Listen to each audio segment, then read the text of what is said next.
Hola chiquillos, ¿cómo están? Buenos días. Buenos días, profe, bien, ¿y usted? Bien, bien Emilia, ¿cómo estás tú? Bien, con sueño, como todos los días. Hola Nicolás, ¿cómo estás? Sí, hace un poquito de sueño y frío, hace mucho frío. Sí, tengo frío. Hola José Tomás, ¿cómo estás?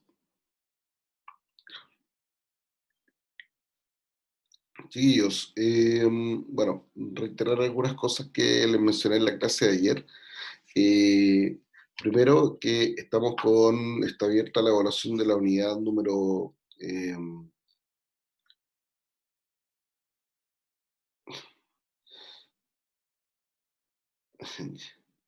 sí, hace harto tuto.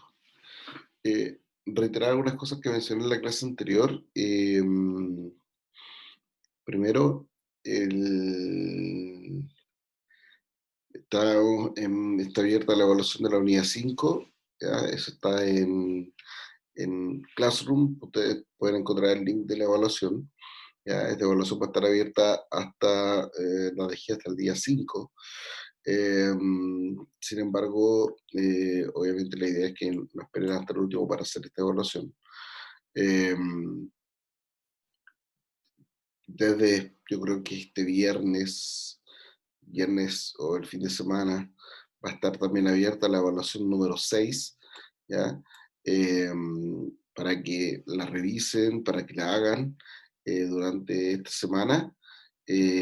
Lo mismo, el material también está arriba, los links de los videos están en YouTube, en el canal de YouTube que hice, y está el link en el mismo Classroom.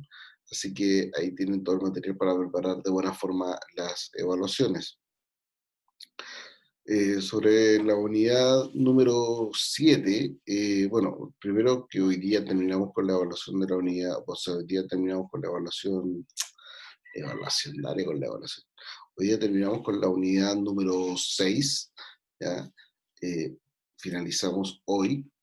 Por lo tanto, ya la próxima semana comenzamos con la unidad número 7, eh, para que podamos ya revisar todo lo que significa el desarrollo de esta unidad, y podamos obviamente explicar cómo van a ser las características del proceso de evaluación de, de esta misma unidad, ¿no? ¿Ya? Que en este caso no debería ser mucho más compleja que otras, ¿ya? Sí, obviamente, como les digo, el sistema de evaluación va a ser distinto al que se ha realizado hasta ahora, la única diferencia, ¿ya? Em, eso, eso. ¿Qué más me falta? Nada más, nada más. Bien. Chiquillos, lo que vamos a hacer en la clase de hoy, vamos a realizar una actividad.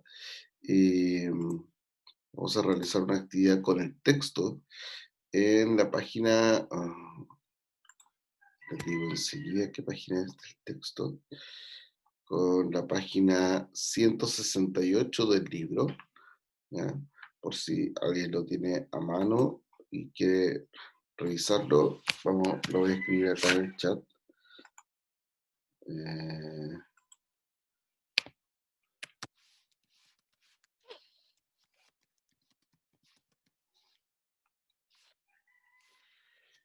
Eh, las notas de la unidad 3, sí, pues, sí mandé los resultados de la unidad 3, están todos arriba, todos arriba. Sí, envié los puntajes por correo y subí la pauta, la plantilla con con los resultados. ¿Ya? Em, mándame un mail, José Tomás, mándame un mail, te voy a mandar el correo y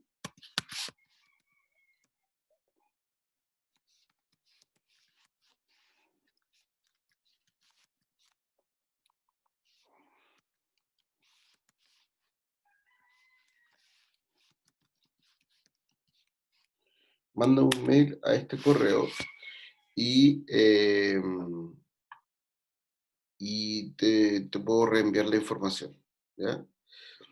Eso, página 168 del libro, entonces.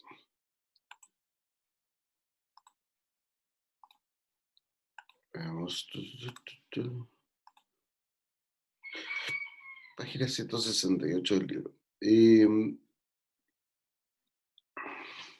A ver, cuando nosotros hablamos de, para contextualizar un poco, em, estamos hablando de, aquí en un libro se habla de la industrialización en Chile, y obviamente no fue una industrialización como la que se dio en Europa con los procesos de revolución industriales, debido a que gran parte en gran parte de Europa, esta industrialización se dio en la elaboración de productos, la elaboración de productos, ay, ¿dónde quedó esto? Una página.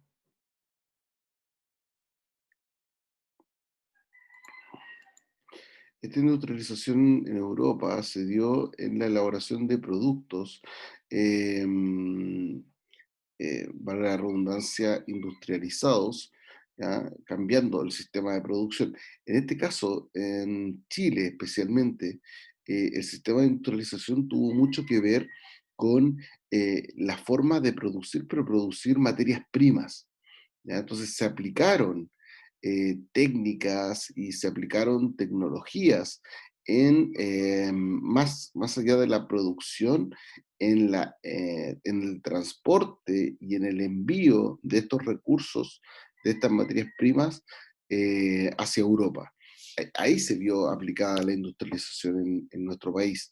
¿Ya? No hubo un desarrollo industrial como si lo hubo en Europa con un desarrollo de revoluciones industriales. Esa es la diferencia del sistema de industrialización que se desarrolló en Chile. ¿Ya? Y como les decía, tuvo que ver principalmente con una primera etapa de los ciclos de expansión económica, primero con el ciclo del trigo, la plata y otros minerales, incluso también como el cobre, pero de manera bastante inicial, y luego se fue profundizando hasta el auge del salitre a partir de la década del 80 de manera fuerte, pero incluso antes, debido a las características debido a las características que ocurrieron después de la Guerra del Pacífico, donde Chile se queda con el control de la producción de salitre que antes le había correspondido a Bolivia, luego de quedarse con sus territorios al término de la guerra. ¿Ya? Esos van a ser los dos ciclos económicos más significativos en Chile durante el siglo XIX. ¿Ya? Para eso, leamos primero los recursos y para que vayamos tomando una idea de cómo fue este proceso. Por lo tanto, le voy a pedir ¿a quién le puedo pedir? Martina, ¿está por ahí? Martina Ortúzar.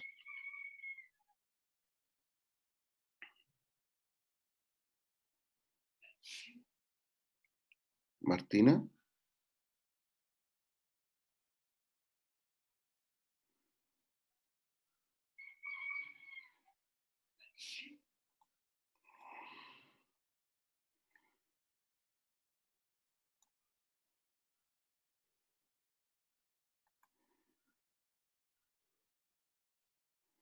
Mm, No está Martina. Eh, eh, eh, eh, Carla, ¿tienes micrófono?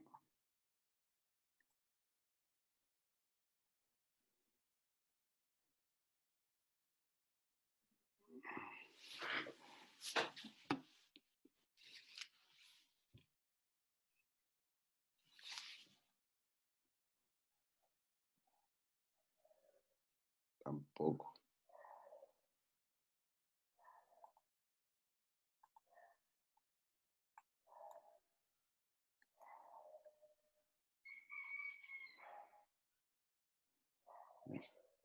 Emilia, ¿está? Aquí estoy. Emilia, ¿puede leer el recurso 56, por favor? ¿Cómo? El recurso 56 lo puede leer, por favor. No. Ya. La siguiente fuente trata sobre las características económicas y sociales de Chile en el siglo XIX. Al comenzar su vida republicana, Chile ya era desde el punto de vista institucional y material un país atrasado. En la producción de bienes y servicios, el país continuó durante años siendo normado por los códigos, leyes y reglamentos heredados de la administración hispana, mientras que en el ámbito de la producción, las tecnologías de productos y procesos como las formas de organización de la fuerza de trabajo experimentaron solo transformaciones marginales. ¿Marginales? Marginales, ¿sí? El peso de sus tradiciones creó un espacio ideal para que aquellos que llegaron a él con intenciones de innovar lo hicieron más que nada en lo formal, pero no en lo esencial como lo era la tendencia de la tierra y las relaciones laborales. Para 1820 cálculos recientes sugieren una población del orden de 885.000 habitantes, de los cuales probablemente el 90% vivía en áreas rurales. Según el censo de 1875, la suma de la población, que fue el criterio oficial para clasificar una población como urbana, arrojó un total de 539.778 personas o el 26% de la población chilena. Sí. Ok, bueno, eso es un libro de Luis Ortega, de Chile en la ruta al capitalismo, cambio, euforia y depresión, 1850-1880. Eh, Como pueden ver, lo que plantea aquí el autor es que en realidad Chile tuvo algunos avances en términos de mejorar el sistema productivo. Sin embargo, se mantenían algunas estructuras y algunas características que todavía eran típicas de la colonia. Específicamente, y aquí el autor no lo menciona, pero a lo que se refiere principalmente, dice que hubo solamente transformaciones marginales. ¿Qué quiere decir marginales? Marginales viene de margen, ¿ya? Marginal viene de margen, entonces quiere decir que solamente se cambió como de una hoja, solamente se cambió el bordecito, el margen, pero no el interior, ¿ya? Eso quiere decir que estas transformaciones fueron marginales, ¿ya? Entonces, ¿qué pasó? Que en realidad y se hicieron cambios. Por ejemplo, esto fue como, no sé, incluir maquinaria, así como un tractor, por ejemplo. Pero quien manejaba el tractor era igual un inquilino de los mismos inquilinos que trabajaban en las tierras durante el periodo colonial. ¿Saben ustedes lo que son los inquilinos?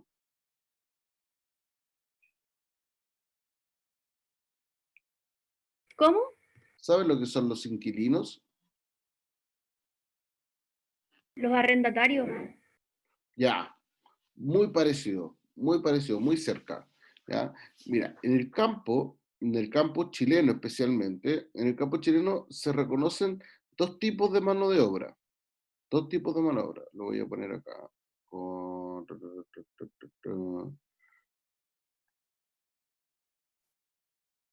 Son los trabajadores del campo que viven ahí mismo, ¿no?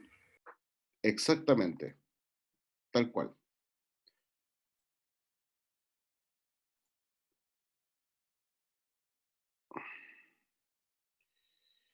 Ya. En el campo vamos a reconocer. Ay, ¿qué es esto? Está porfiado.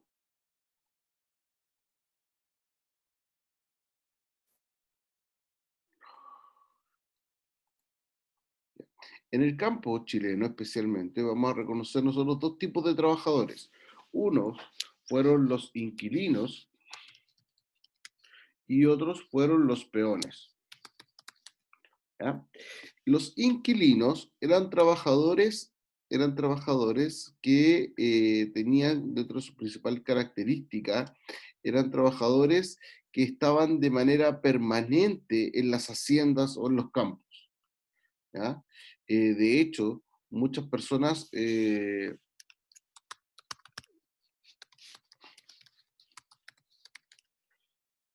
muchas personas llegaban a trabajar de inquilinos y se les entregaba una casa, vivían ahí con sus familias y todo.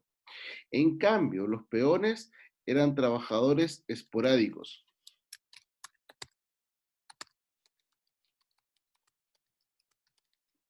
estacionales, ¿ya? Es decir, solamente llegaban para las cosechas, para la siembra y después se movían a otro lugar, a otro campo o a otra hacienda y todo lo demás.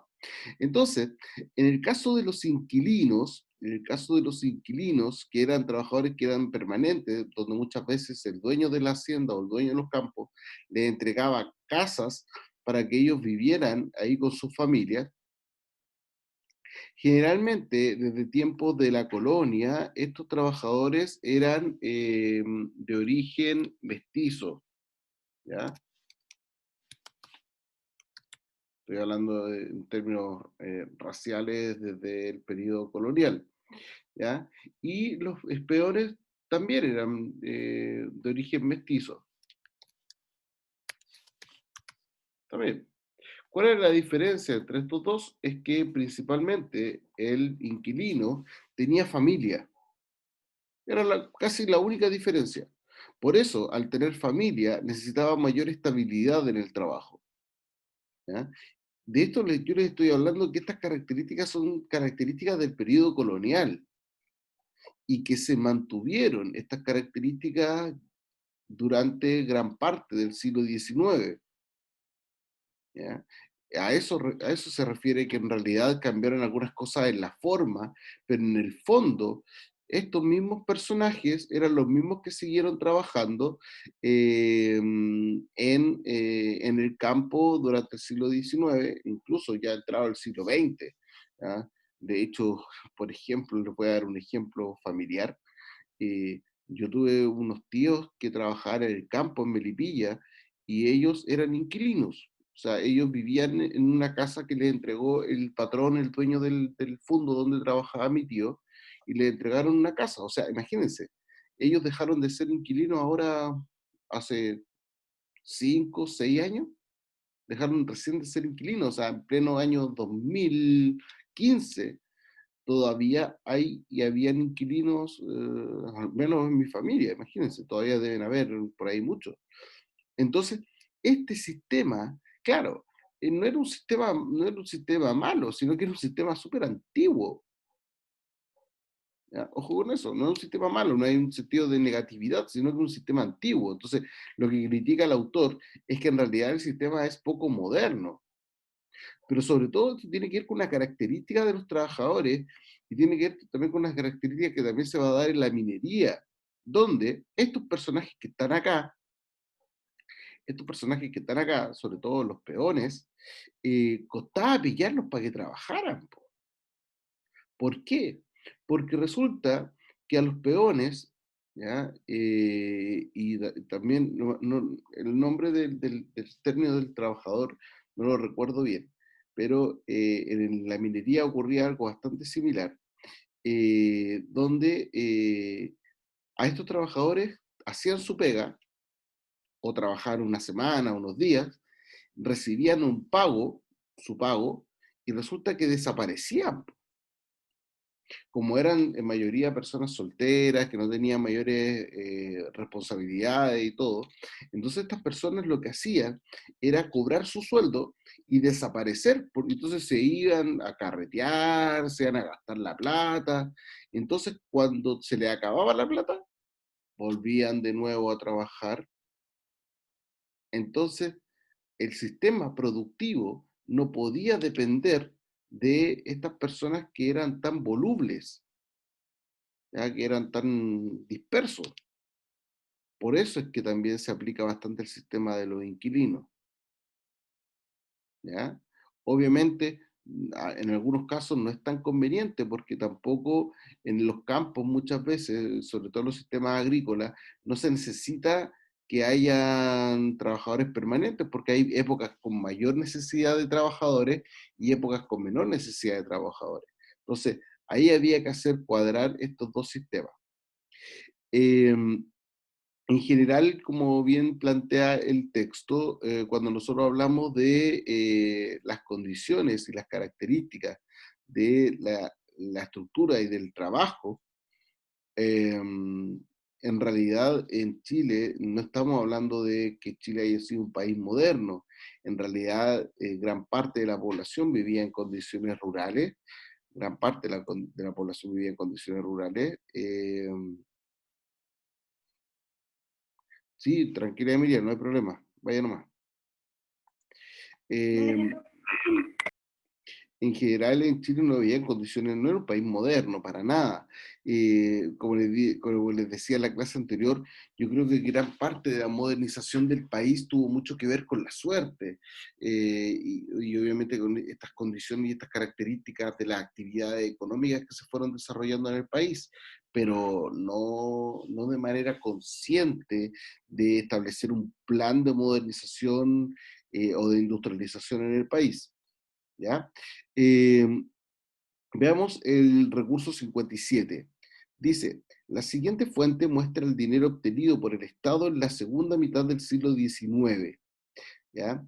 Eh, 1868, 11.938 miles de dólares, ¿ah? Ahí no sé cuánto será el total como real.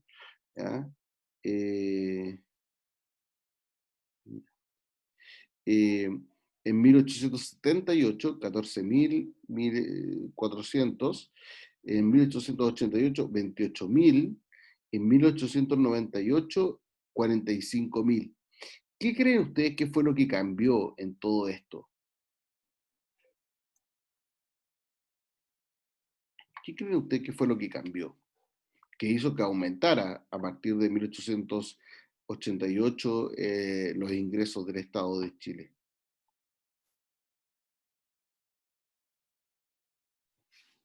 ¿Qué fue lo que cambió?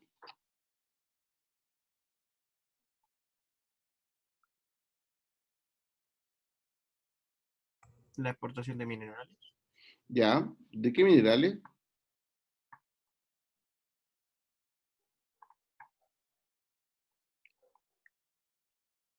¿De qué mineral en específico?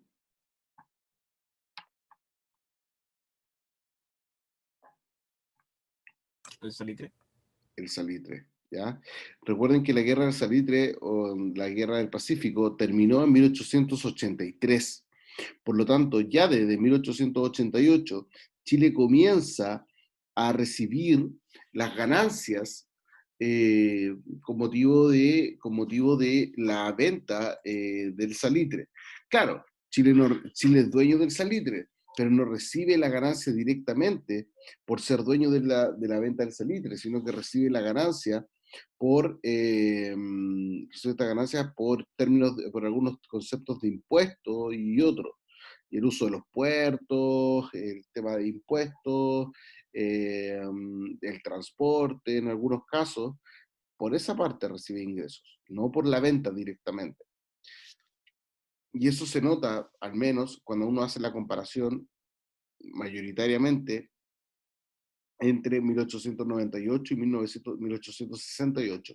Ahí es más notoria la diferencia en cuanto al aumento de las entradas fiscales en este periodo. Entonces, obviamente hubo un beneficio para el país a partir de la venta, la exportación del salitre.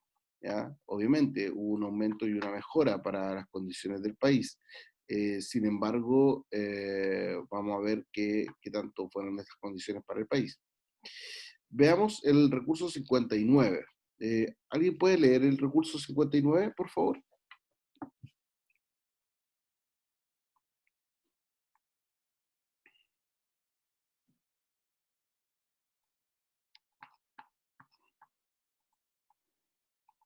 Recurso 59.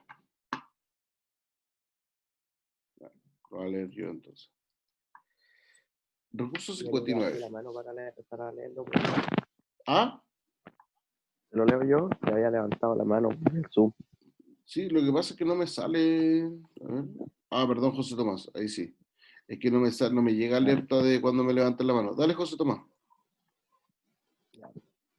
Dice, la siguiente fuente trata sobre los adelantos industriales de Chile en el siglo XV, creo que es. 19. Parece que. La X es provincia de 10. Santiago. X es 10. Palito es 1. X es 10. Ah, verdad. Cuando está a la izquierda le resta 1. Sí, sí. Tienes razón. Ya, Dale. dice, la provincia de Santiago es, sin duda, la más notable a causa del mejor y más inteligente cultivo que reciben sus terrenos, pertenecientes estos en su mayor parte a propietarios acaudalados y entusiastas por el progreso de la agricultura. Han comenzado ya a ser labrados por la multitud de máquinas agrícolas inventadas en Europa y Estados Unidos para reemplazar la fuerza animal por la mecánica, multiplicando los productos en grande escala y disminuyendo en la misma proporción los costos de la obra. Esto y los grandes ferrocarriles que cruzan la provincia han hecho que la producción tome un incremento verdaderamente admirable y que nadie habría podido presagiar en tan poco tiempo. Súper. Mira, lo que pasa acá es bien interesante, gracias José Tomás. Lo que pasa acá es bien interesante. ¿Por qué? Porque ya acá vemos un elemento que nos ha acompañado en nuestra historia desde siempre, que es la centralización. Como todo se va concentrando y la riqueza y los adelantos, los avances se van concentrando en Santiago y no en las regiones. Acá podemos ver cómo empieza a haber riqueza empieza